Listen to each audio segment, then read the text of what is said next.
साथियों, आप सभी का प्लेटफॉर्म पर स्वागत है। यहाँ पर हम लोग जो है आगामी परीक्षाओं को ध्यान में रखते हुए कुछ छोटे छोटे टुकड़ों में टेस्ट देख रहे हैं। और ये जो टेस्ट है इसे हम लोगों ने बूस्टर टेस्ट का नाम दिया है। इसमें हम लोग एक वीडियो में आपके 15 से 20 या 21 प्रश्नों को रखते हैं और उसकी पूरी व्याख्या देखते हैं। और ये काफ़ी बेहतरीन प्रश्न है। आप प्रश्नों को देखेंगे तो आपको खुद समझ में आएगा, काफ़ी अच्छे प्रश्न हैं और आपके आगामी समीक्षा अधिकारी पीसीएस की यूपी पीसीएस की परीक्षा या अन्य स्टेट की जो पीसीएस की परीक्षाएं होती हैं उन सभी के लिए काफ़ी महत्वपूर्ण है। तो चलिए प्रारंभ करते हैं। इसमें पहला प्रश्न है कि रॉस और संकीर्तन निम्नलिखित में से किन शास्त्रीय नृत्यों के लोकप्रिय रूप हैं। 4 विकल्प हैं। पहला ओडिसी, दूसरा कथक, तीसरा है कथकली और चौथा है मणिपुरी। तो रॉस और संकीर्तन जो है ये मणिपुरी जो आपका शास्त्रीय नृत्य है उसी के ये क्या है, लोकप्रिय रूप हैं। देखिए, मणिपुर नृत्य की विस्तृत प्रदर्शन सूची जो है वो उपलब्ध है, लेकिन इनमें से सबसे महत्वपूर्ण लोकप्रिय शैली जो है रास, संकीर्तन और थांगता है। क्या है? थांगता है। ठीक, थांगता है। इसमें 5 प्रमुख रास नृत्य हैं जिनमें से 4 विशिष्ट ऋतुओं से संबंध है, जबकि 5वें शैली को वर्ष के किसी भी समय प्रदर्शित किया जा सकता है। मणिपुर रास में मुख्य पात्र जो है राधा, कृष्ण और गोपियां होते हैं। संकीर्तन की बात करें तो मणिपुर में सामूहिक गायन के कीर्तन शैली के साथ नृत्य किया जाता है जिसे संकीर्तन के नाम से जाना जाता है। इसमें पुरुष नर्तक नृत्य करते समय पंग और करताल बजाते हैं। क्या बजाते हैं? पंग और करताल बजाते हैं। नृत्य का पुरुषत्व से जुड़ा पहलू जो है वो चोलम है। क्या है? चोलम इस संकीर्तन परंपरा का भाग है। पंग और करताल, चोलम सभी सामाजिक और धार्मिक उत्सवों में प्रदर्शित किए जाते हैं। अगला प्रश्न है आपका कि स्थायी कृषि और कृषि अर्थव्यवस्था के आरंभिक प्रमाण किस नवपाषाणकालीन स्थल से प्राप्त होते हैं। तो 4 विकल्प हैं। मोहनजोदड़ो, धौलावीरा, मेहरगढ़, राखीगढ़ी। तो इसमें से आपका सही विकल्प क्या है? मेहरगढ़ है। ठीक है, मेहरगढ़ जो है भारत पाकिस्तान उपमहाद्वीप के उत्तर पश्चिमी भाग में पाई गई। यहाँ लगभग ईसा पूर्व 8वीं शताब्दी जितनी प्राचीन कृषि अर्थव्यवस्था की प्रगतिशील स्थापना के प्रमुख प्रमाण मिले हैं। साथ ही साथ यहाँ पे बकरी, मवेशी और भेड़ को पालतू बनाए जाने के प्रमाण, गर्तावास के प्रमाण इत्यादि भी पाए गए हैं। यहाँ ध्यान देने की बात है कि जो अन्य विकल्प है मोहनजोदाड़ो, राखीगढ़ी और धौलावीरा, ये हड़प्पा सभ्यता से संबंधित स्थल है, न कि नवपाषाण युगीन स्थल है। जबकि जो मेहरगढ़ है ये एक नवपाषाणकालीन स्थल है। ठीक है, मेहरगढ़ के बारे में आपको हड़प्पा काल में भी जानकारी मिलती है। आगे बात करते हैं। हालांकि यहाँ पर एक मतलब कह सकते हैं एक व्याख्या दी गई है, कुछ लाइनें दी गई हैं, किसी के संबंध में बताना है वो किसके बारे में कही गई। जैसे जो लिखा गया यहाँ पे, हालांकि वह एक विदेशी था किंतु भारत में बस गया, उसने पहला लंबा शिलालेख, जूनागढ़ शिलालेख, विशुद्ध संस्कृत में जारी किया। यह शिलालेख राजस्थान में योद्धे जनजातियों के विरुद्ध उसकी सफलता एवं सुदर्शन झील के मरम्मत कार्य के अतिरिक्त नर्मदा घाटी में एवं सातवाहनों के विरुद्ध उसके सामरिक पराक्रमों का लंबा अभिलेख है। उपयुक्त विवरण सर्वोत्तम रूप से निम्नलिखित में किस शासक या राजा के संबंध में व्याख्या करता है। 4 विकल्प हैं। कनिष्क, रुद्रदामन प्रथम, मिनांडर और गांडोफर्निज। तो देखिए, इसमें जो सही उत्तर है शक शासक रुद्रदामन प्रथम के बारे में ये व्याख्या लिखी गई है। रुद्रदामन प्रथम 130 से लेके 150 ईस्वी तक इसका शासनकाल रहता है। तो रुद्रदामन प्रथम पश्चिमी क्षत्रप राजवंश, जो पश्चिमी शक थे, तो इस राजवंश का एक शक शासक था। यह राजा चष्टन का पोता था। ठीक है, 150 ईस्वी में निर्मित जूनागढ़ का संस्कृत शिलालेख रुद्रदामन प्रथम को सांस्कृतिक कला और संस्कृत साहित्य का समर्थन करने एवं मौर्यों द्वारा निर्मित बांध की मरम्मत करने का श्रेय प्रदान करता है। और इसने सुदर्शन झील के तटबंधों की मरम्मत कराई थी। ध्यान रखिएगा, जैसा कि गिरनार शिलालेख में वर्णित किया गया कि रुद्रदामन ने हरियाणा में योद्धे जनजातियों पर भी विजय प्राप्त की थी। अगला प्रश्न है कि पूर्व वैदिक काल में राजनीतिक प्रशासन के संबंध में निम्नलिखित कथनों पर विचार कीजिए। 3 कथन दिए गए, बताना सही कौन से हैं। पहला, कौन सा सही है ये बताना है। पहला, वैदिक काल में राजा के पद को राजन कहा जाता था और यह पद पैतृक वंशागत रूप से प्राप्त नहीं होता था। ये कथन गलत है। देखिए, राजा के पद को राजन कहा जाता था और ये पद वंशानुगत था, लेकिन राजा असीमित शक्तियों का प्रयोग नहीं करता था क्योंकि उसे आदिवासी संगठन या कह सकते हैं कई सारे संगठनों को ध्यान में रखते हुए कार्य करना पड़ता था। तो यहाँ पर पहला कथन गलत है। दूसरा, राजनीतिक सभाओं में महिलाओं को भागीदारी करने की अनुमति नहीं थी। गलत।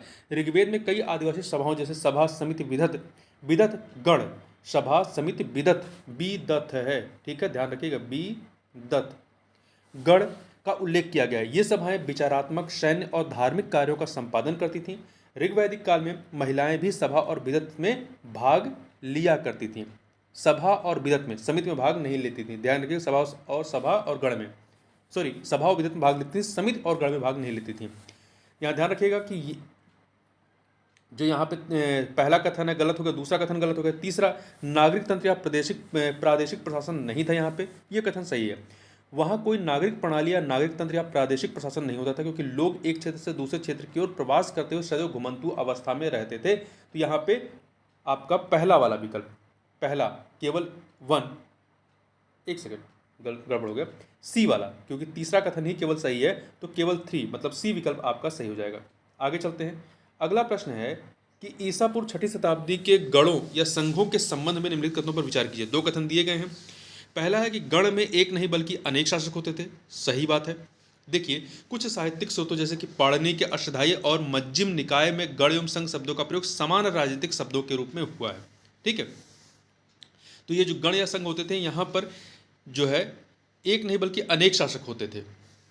पहला कथन सही है। दूसरा, गणों का चित्र गणतंत्रात्मक था, ये कथन भी आपका सही है, क्योंकि एक साथ कई लोग शासन करते थे, तो एक प्रकार से लोकतांत्रिक व्यवस्था की तरह कार्य करते थे। तो यहाँ पर पहला और दूसरा आपका कथन सही है, इसलिए सी विकल्प यहाँ पर सही हो जाएगा।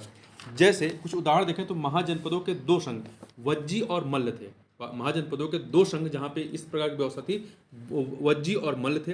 अन्य प्रमुख गण जिनमें से कुछ का उल्लेख बौद्ध ग्रंथों में किया गया है: कपिलवस्तु के शाक्य, वैशाली के लिच्छवी, देवदह और रामग्राम, देवदह और रामग्राम के कोलिये, अलकप्प के बुली, केशपुत्र के कालाम, पिप्पलीवन के मोरिये और भग्ग थे। फिर से देख लीजिए, इसमें बौद्ध ग्रंथ में जो उल्लिखित प्रमुख गण हैं उनमें कपिलवस्तु के शाक्य, वैशाली के लिच्छवी, देवदह और रामग्राम के कोलिये, अलकप्प के बुली, केशपुत्र के कालाम,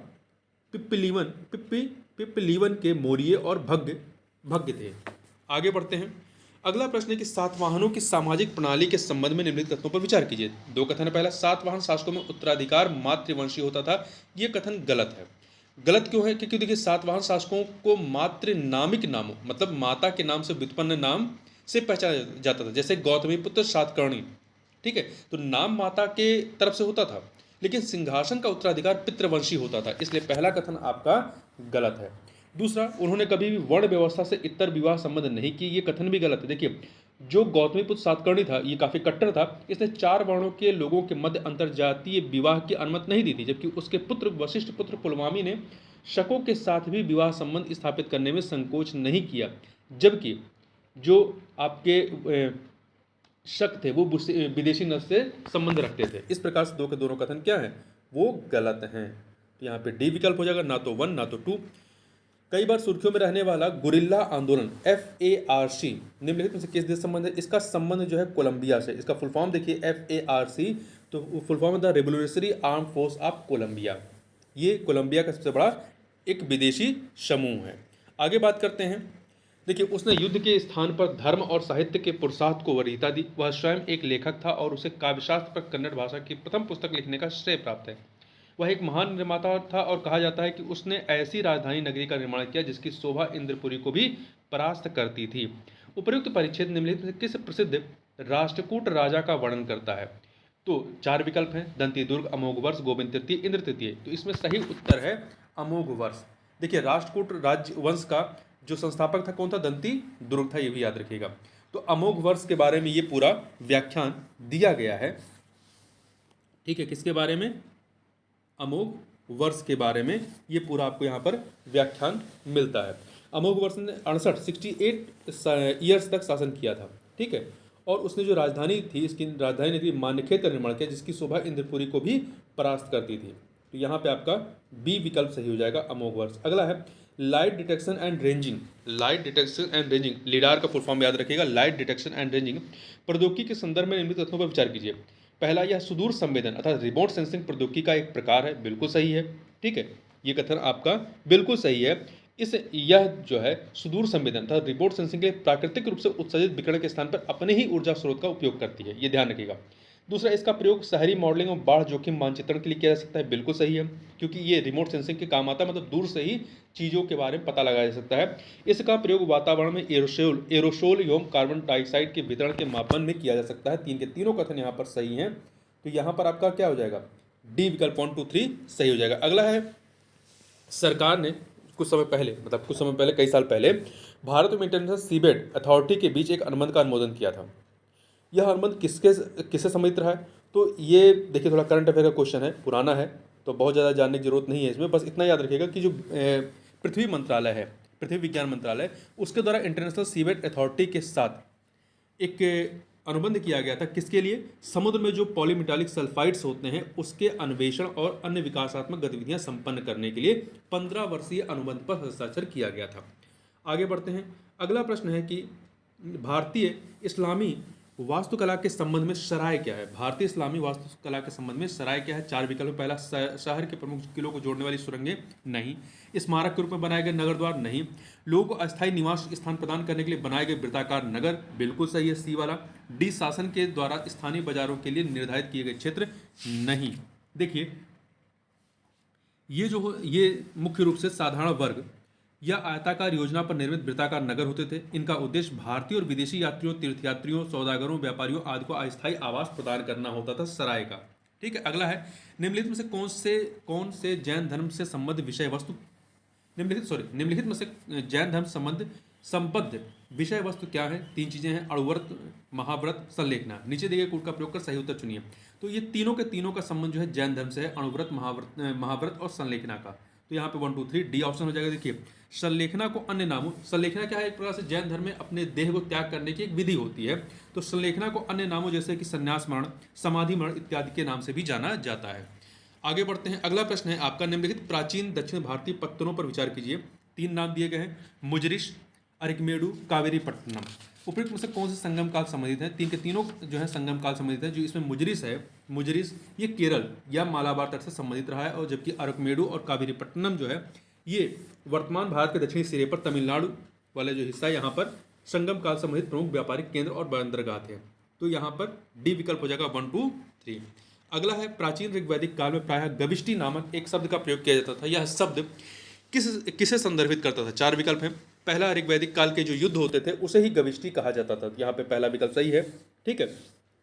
चारागाह भूमि का अधिकारी जो है, चारागाह भूमि का अधिकारी, इसे ये क्या होता था, वाज्रपति कहलाता था। ठीक है। और वैदिक काल में परिवारों का जो प्रमुख होता था उसे कुलप कहा गया है। कुलप कहा गया है। और धार्मिक पदाधिकारी क्या होता था, उसे पुरोहित कहा जाता था। तो ध्यान रखिएगा कि ऋग्वैदिक काल के लोग मुख्य रूप से पशु चरवाहे थे। उनके अधिकतर युद्ध गायों के लिए हुआ करते थे। ये इसलिए गविष्टि शब्द का प्रयोग जो है युद्ध के लिए या गायों की खोज के लिए किया जाता था। तो यहाँ पर ए विकल्प सही हो जाएगा। अगला प्रश्न है कि निम्नलिखित के ऊपर विचार कीजिए। मुद्रा, करेंसी और जारी करने वाले शासक। रुपया शेरशाह सूरी के द्वारा जारी किया गया था। ये शेरशाह सूरी के द्वारा जारी किया गया था। और ये क्या था, चांदी का सिक्का था जिसे रुपया नाम दिया गया। टंका और जीतल इल्तुतमिश के द्वारा जारी किया गया था। टंका नामक चांदी का सिक्का और जीतल नामक तांबे के सिक्के की शुरुआत की थी। तीसरा, फनम और तारा, ये मोहम्मद बिन तुगलक से संबंधित नहीं है। फनम और तारा विजयनगर राजवंश के हरिहर द्वारा जारी किए गए थे। ठीक है। तो यहाँ पर पहला दूसरा सही, तीसरा गलत है। तो यहाँ पर ए ऑप्शन हो जाएगा 1 और 2। देखिए, मोहम्मद बिन तुगलक ने इन सिक्कों मतलब फनम और तारा सिक्कों की ढलाई में व्यक्तिगत रुचि ली थी, लेकिन उसके मौद्रिक प्रयोग विफल रहे और अत्यधिक दुर्गति का कारण बने। आगे चलते हैं। अगला प्रश्न है कि बौद्ध धर्म में पातिमोक्ष क्या है। बौद्ध धर्म में पातिमोक्ष क्या है। तो ये जो है संघ के नियमों के तहत आते हैं। पातिमोक्ष क्या है, संघ के नियम। देखिए, बौद्ध धर्म में भिक्षुओं के लिए नियमों की लंबी सूची को पातिमोक्ष कहा जाता है। क्या कहा गया है, पातिमोक्ष कहा गया है। थेरवाद बौद्ध धर्म में पातिमोक्ष भिक्षुओं के अनुशासनों की मूलभूत संहिता है। और विनय पिटक, आपने 3 पिटक सुने होंगे ना, विनय पिटक, अभिधम पिटक, सुत्त पिटक। तो विनय पिटक जिसमें नियम कानून दिए गए हैं, विनय पिटक के एक भाग शुद्ध विभंग में इसका उल्लेख है। उपोस्त या उपवस्त के समारोह के दौरान भिक्षुओं के नियमों को पातिमोक्ष से पढ़ा जाता था। नियमों से विचलित होने वाले भिक्षु समारोह में अपनी गलतियों को स्वीकार करते थे, और यदि वे गंभीर आरोपों के दोषी पाए जाते तो उन्हें मठ से निकाल दिया जाता था। आगे चलते हैं 87 नंबर क्वेश्चन। तो देखिए 87 नंबर क्या है। देश की अर्थव्यवस्था में अत्यंत महत्वपूर्ण भूमिका निभाने वाली प्राचीन भारत की श्रेणी या गिल्ड के संदर्भ में निम्नलिखित में से कौन सा या से कथन सही है। 3 कथन दिए गए। पहला, श्रेणियां साहूकार, श्रेणियां जो होती थी वो साहूकार तथा बैंकर, वित्तदाता और न्यासी, ट्रस्टी के रूप में कार्य कर सकती थी। बिल्कुल सही है। श्रेणियां विदेशी व्यापार में संलग्न नहीं होती थी और स्वयं को केवल घरेलू व्यापार तक ही सीमित रखती थी। नहीं, कई सारी श्रेणियां थी जो विदेशी व्यापार करती थी, जैसे अय्यावडले, इसको आप ऐसे लिख सकते हैं, आधा या पूरा या व डले, अय्यावडले, ये नामक दक्षिण भारत के श्रेष्ठी थे जो लंबी दूरी के व्यापारों में संलग्न थे। वहीं एक नाम मिलता है मणिग्रामम। मणिग्रामम ये अनेक देशों के से संबंध रखने वाले एक श्रेणी थे जो विदेशी व्यापार में संलग्न थे। तो यहाँ पर पहला सही, दूसरा गलत है। तीसरा, गुप्त काल के दौरान श्रेणियों ने विशेष रूप से शहरों में प्रशासनिक कार्यों का निर्वहन किया। सही है। तो पहला और तीसरा जो है वो सही है, दूसरा गलत है। तो सी विकल्प हो जाएगा 1 और 3।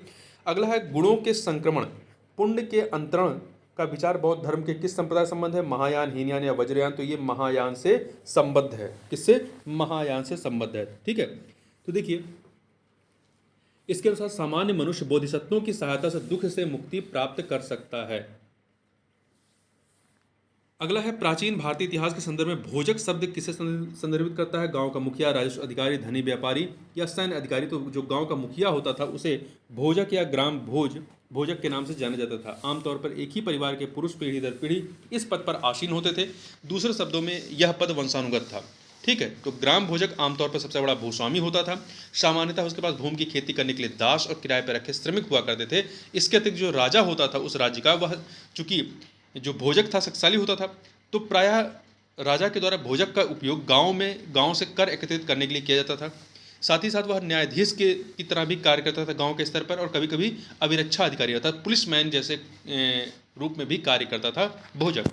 अगला है निम्नलिखित पर विचार कीजिए। 4 चीज़ें दी गई हैं और बताना उपयुक्त लक्षणों में से कौन सा या से तंजौर चित्रकला के अभिलक्षण नहीं है। रिलीजियस फिगर्स अर्थात धार्मिक आकृति और चित्र, वास्तु कलात्मक चाप मेहराब, अर्धमूल्यवान पत्थरों का उपयोग, आधार के रूप में चावल के गोंद का उपयोग। तो जो आपकी तंजौर चित्रकला रही है, तंजौर चित्रकला तमिलनाडु के तंजावुर क्षेत्र में मराठा प्रभाव के अंतर्गत विकसित कला है और शिल्प का रोचक संयोजन है। इसमें मुख्य रूप से लाल, पीले, काले और सफ़ेद रंगों का उपयोग किया जाता था। देखिए इसके अभिलक्षणों में धार्मिक आकृति एवं चित्र होते थे, मेहराब होता था और अर्धमूल्यवान पत्थरों का उपयोग लकड़ी पर बनाया जाता था, फिर बाद में कांच पर बनाया जाने लगा और इस पर जो है अर्धमूल्यवान पत्थर या उपरत्न जड़े जाते थे। परंतु जो आधार के रूप में चावल के गोंद का उपयोग है, ये लक्षण है आपका किसका? वर्ली चित्रकला का। वर्ली चित्रकला में घरों की दीवारों पर गोबर का लेप किया जाता है और कथाएं व्यक्त करने के लिए और अपनी उर्वरता की देवी पालघट्टा को प्रसन्न कर आशीर्वाद प्राप्त करने के लिए लाल गेरू के चूर्ण के साथ चावल के गोंद का उपयोग किया जाता है वर्ली चित्रकला में। तो पहला, दूसरा, तीसरा जो है वो तंजौर चित्रकला का अभिलक्षण, परंतु चौथा नहीं है। तो यहाँ पे कौन सा नहीं ये पूछा, तो सी विकल्प हो जाएगा, केवल 4। तो इस प्रकार से इस वीडियो में बस इतना ही। मिलते हैं नेक्स्ट वीडियो में। आप अपना जो फीडबैक है वो कमेंट बॉक्स में दे सकते हैं।